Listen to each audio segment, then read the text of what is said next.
Hi everyone! In today's video we will compare MQTT versus AMQP and see what's the best choice for IoT. Let's start with MQTT.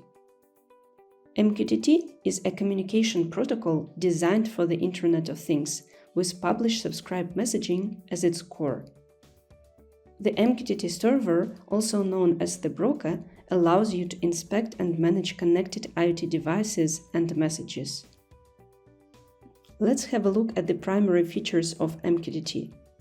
The protocol uses TCP connections for reliability fragmentation and ordering. It aims to minimize the data overhead of each MQTT packet, making it lightweight and less resource-intensive.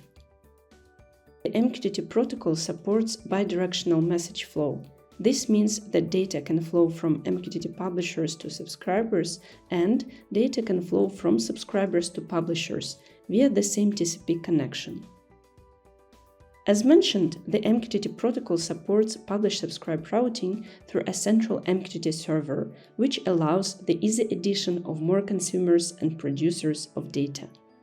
The protocol uses MQTT topics. Those are the units of distribution to which clients can publish and subscribe. Now, let's explore the AMQP protocol. AMQP is Advanced Message Queuing Protocol. AMQP supports multiple routing topologies, which are mainly application-defined. This gives flexibility at some cost of application setup. Here is an example routing showing the fundamental components on the screen. An application has to create a queue if it doesn't already exist, and then bind that queue to an exchange. The exchange is the target of the message publish operation, which then routes messages to queues. You can see an AMQP topology, which could approximate an MQTT broker configuration on the screen. Now that you understand the basics of MQTT and AMQP, let's compare them quickly. MQTT has publish-subscribe architecture, while AMQP supports both point-to-point and publish-subscribe models. Common targets are topics for MQTT, while AMQP uses exchanges and queues as common targets. Both MQTT and AMQP run over TCP connections. For MQTT and AMQP, connections are secured via TLS plus username password. A significant advantage of MQTT over AMQP is client observability. MQTT allows the client state to be monitored via notifications. For instance, when a client unexpectedly disconnects, users can be notified automatically. There is no client observability in AMQP. MQTT has asynchronous event-based messaging. This means the publisher does not have to wait until the consumer consumes the data due to the decoupled publish-subscribe architecture. This is a very scalable way of communication. AMQP uses synchronous messaging mechanism. This means that when a client sends a message, it expects the server to be online to provide a response in real time. Additionally, AMQP also supports an asynchronous publish-subscribe model.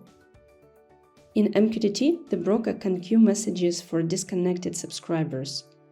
In AMQP, message queuing is a core capability with a flexible configuration. MQTT has a message overhead of 2 bytes minimum, while AMQP has a message overhead of 8 bytes. The maximum message size in MQTT is 256 MB. In AMQP, the maximum message size is 2 GB theoretically, and 128 MB is recommended. MQTT and AMQP can ingest any content type. The message attributes are available in AMQP and only in MQTT 5.0 for MQTT protocol. Finally, MQTT provides 3 qualities of service, 0, 1, and 2, improving reliability. AMQP has 2 qualities of service, 0 without acknowledgements and 1 with acknowledgements. So, which one of these protocols is better for IT?